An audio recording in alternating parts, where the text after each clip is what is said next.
Hi, let us move forward and talk about net working capital. This is the definition that actually matters. Net working capital or NWC. The difference between plain working capital and NWC comes down to what we deliberately exclude. NWC strips out anything that represents a financing decision rather than an operating one.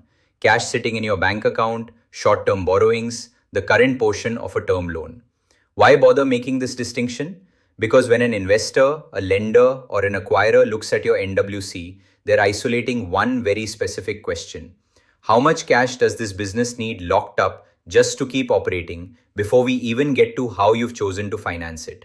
That number is what flows into valuation models, into loan sizing, into every single M&A negotiation I've ever sat in on.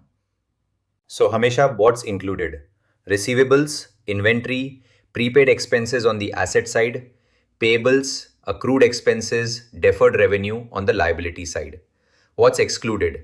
Cash and cash equivalents and any short term debt, because those reflect financing choices you've made, not how the business actually operates day to day.